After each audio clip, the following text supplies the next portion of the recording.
2월 4일 수요일 마태복음 10장 1절부터 15절까지의 말씀입니다. 예수께서 그의 12 제자를 부르사 더러운 귀신을 쫓아내며 모든 병과 모든 약한 것을 고치는 권능을 주시니라. 12 사도의 이름은 이러하니 베드로라 하는 시몬을 비롯하여 그의 형제 안드레와 세베대의 아들 야고보와 그의 형제 요한, 빌립과 바돌로메, 도마와 세리 마테, 알페오의 아들 야고보와 다데오, 가나나인 시몬 및 가룟 유다, 곧 예수를 판 자라. 예수께서 이 12를 내보내시며 명하여 이르시되 이방인의 길로도 가지 말고 사마리아인의 고을에도 들어가지 말고 오히려 이스라엘 집에 잃어버린 양에게로 가라. 가면서 전파하여 말하되 천국이 가까이 왔다 하고 병든 자를 고치며 죽은 자를 살리며 나병 환자를 깨끗하게 하며 귀신을 쫓아내되 너희가 거저 받았으니 거저 주라. 너희 전대에 금이나 은이나 동을 가지지 말고 여행을 위하여 배낭이나 두벌 옷이나 신이나 지팡이를 가지지 말라. 이는 일꾼이 자기의 먹을 것 받는 것이 마땅함이라. 어떤 성이나 마을에 들어가든지 그 중에 합당한 자를 찾아내어 너희가 떠나기까지 거기서 머물라. 또 그 집에 들어가면서 평안하기를 빌라. 그 집이 이에 합당하면 너희 빈 평안이 거기 임할 것이요 만일 합당하지 아니하면 그 평안이 너희에게 돌아올 것이니라. 누구든지 너희를 영접하지도 아니하고 너희 말을 듣지도 아니하거든 그 집이나 성에나 나가 너희 발에 먼지를 떨어버리라. 내가 진실로 너희에게 이르노니 심판날에 소돔과 고모라 땅이 그 성보다 견디기 쉬우니라. 아멘.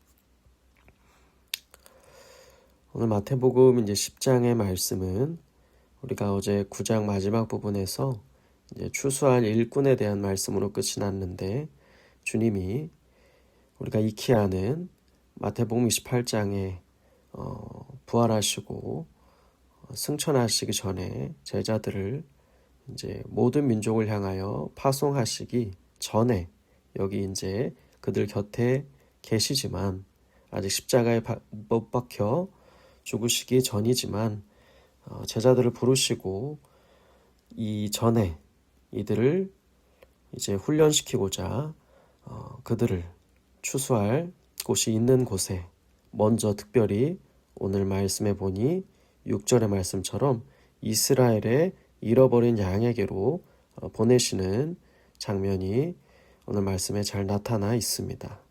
이것은 먼저 이스라엘의 그 잃어버린 양을 회복하는 것이 구속사적으로 우선적인 것이고 그 이후에는 이제 이 복음이 열방을 향하여 모든 민족을 향하여 뻗어나가게 됨을 보여주는 어떤 우선적인 순서를 보여주는 대목이라고도 볼 수가 있겠습니다. 오늘 말씀 처음부터 하나씩 정리를 해보면 먼저는 제자들 12 제자를 부르시는 모습이 나타나고 있습니다. 예수님은 그 제자들을 부르신 다음에 이제 권능을 주셨다라고 1절에 기록되어 있습니다. 부르신 제자들에게 그들을 지금 말씀에 따라 보면 이스라엘의 그 잃어버린 양에게로 보내시기 전에 먼저 권능을 주시는 모습이 나타나 있습니다. 제자들의 이름도 상세히 2절에 등장하고 있습니다. 그들에게 권능을 준 것이죠. 어떤 권능이냐면 바로 더러운 귀신을 쫓아내고 모든 병과 모든 약한 것을 고치는 권능이었습니다. 8절에도 보면 그들이 해야 할 일들을 분명히 말씀해 주셨습니다.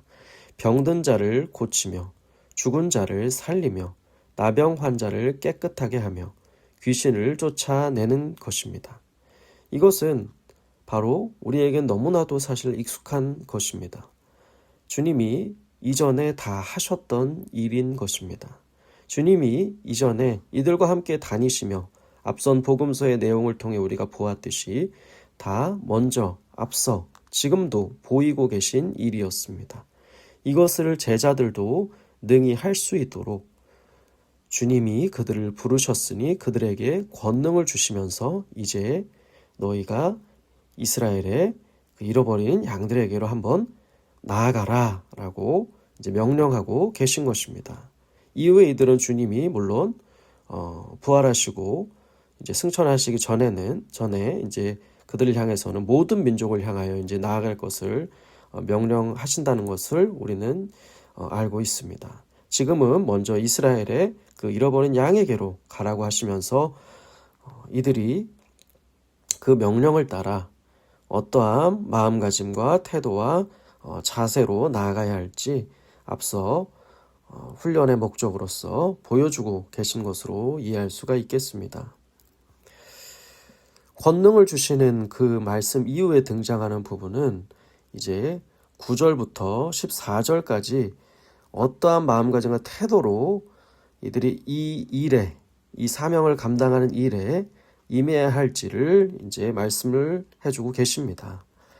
먼저 이제 9절과 10절 부분을 보시게 되면 너희는 이 내가 보내는 일을 감당함에 있어서 전대에 금이나 은이나 동을 가지지 말아라 라고 말씀하십니다. 그 금이나 은이나 동을 보관하는 이 지갑에 이 전대에 아무것도 가지지 말고 나갈 것을 말씀하십니다.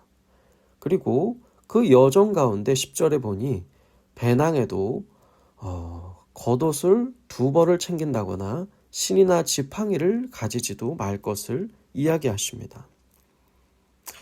그 이유는 이렇게까지 주님이 말씀하신 이유는 너희가 이 일에 있어서 나를 전적으로 신뢰하고 의지해야만 한다는 것을 강조하고 분명히 하기 위함이었습니다.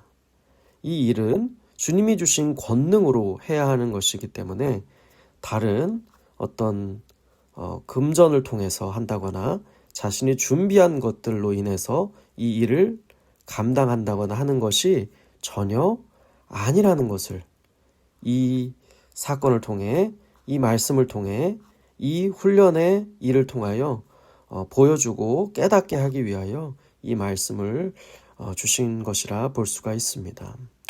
그리고 11절 12절의 말씀은 너희가 그렇게 여정 가운데 거하게 되는 거처에 대해서 말씀하시면서 마땅히 합당한 자, 마땅한 자를 찾아서 거할 곳을 얻게 되거든 그곳에 말씀하신 것처럼 하나님 나라가 임하였음을 전하고 그에 대한 것들을 입증하면서 놀라운 내가 행한 것과 같은 이적을 보이면서 이제 평안을 빌어줄 것을 말씀하십니다. 평안을 빌어줄 것을 말씀하시면서 특별히 여기에서 무엇이 강조되고 있냐면 주님께서 말씀하시기를 그 집이 그러한 것들을 받기에 합당하다면 그 너희가 빌어준 하나님 나라의 복음으로부터 임하게 되는 그 평안, 그 평화, 그것이 거기에 마땅히 임하도록 될 것인데 그렇지 아니한 집이라면 그 평안은 너희에게로 돌아올 것이다 라고 말씀하시면서 결국에는 그 제자들의 일을 통해서 하나님께서 너희가 평안을 전하고 마땅히 전해야 하는 말씀을 전하고 마땅히 보여야 하는 그 주님의 권능에 따른 일들을 보이기에 힘쓰고 애써야겠지만 결과까지 너희가 좌지우지한다거나 책임지려고 애쓰지 그것에 대해서 염려하지 않아도 된다는 사실을 말씀해 주고 계신 것입니다. 그러하기에 14절에 너희가 그 방문한 집에 거했을 때에 그들이 영접하지 아니했다고 해서 그들이 전한 말을 진지하게 받아들이지 아니했다고 해서 그것에 대해서 염려하거나 그것에 대해서 신경 쓸 이유는 사실 없다는 것을 말씀해주고 계십니다. 그래서 오히려 주님은 무엇이라고 말씀하시냐면 너희 발에 먼지를 떨어버리라 말씀하시면서 책임을 다했다면, 순종했다면 이제 계속해서 앞으로 나아갈 것이지 거기에 얽매이지 않아도 된다는 것을 말씀해주면서 오늘 말씀이 맞춰지고 있습니다. 오늘 이 말씀을 기억하면서 우리도 주님은 부르신 우리에게 권능을 주시는 분임을 기억했으면 좋겠습니다. 그리고 우리도 주님의 통치를, 주님의 다스리심을 보이면서 하나님 나라의 복음을 전하면서 사는 자임을 기억했으면 좋겠습니다. 그리고 우리도 우리가 준비하고 가지고 우리의 손에 있는 것들을 의지하면서 이 일에 임해서는 안 되고 주님을 철저히 의지하는 마음가짐으로 임해하는 주님의 일을 감당하는 사람임을 다시 한번 깨닫게 되었으면 좋겠습니다. 그리고 정말 우리도 주님이 말씀하신 이 일에 순종하며 책임을 다했다면 결과는 하나님께 맡길 수 있는 자들로 세워졌으면 좋겠습니다. 그렇게 주님의 제자로서 앞서가신 주님과 이 12 제자들이 앞서 걸어갔던 이 걸음을 뒤따라 주님의 기뻐하시는 하나님의 사람으로 살아가는, 주님의 귀한 복음의 통로로 살아가는 주님의 사람들로 세워질 수 있기를 간절히 소망합니다. 함께 기도하겠습니다. 살아계신 하나님, 오늘도 제자들을 파송하시는 이 본문을 통해 우리가 어떠한 제자의 모습으로 오늘도 살아가야 하는지 보여주심에 감사합니다. 우리도 주님의 통치, 주님의 다스리심을 증거하는 삶이 되게 해주시고 우리도 주님이 주신 권능으로서 주님을 의지함으로써 주님의 제자로서의 길을 걸어가는 사람이 될 수 있도록 주님을 온전히 의지하는 마음으로 나아갈 수 있도록 늘 인도하여 주시옵소서.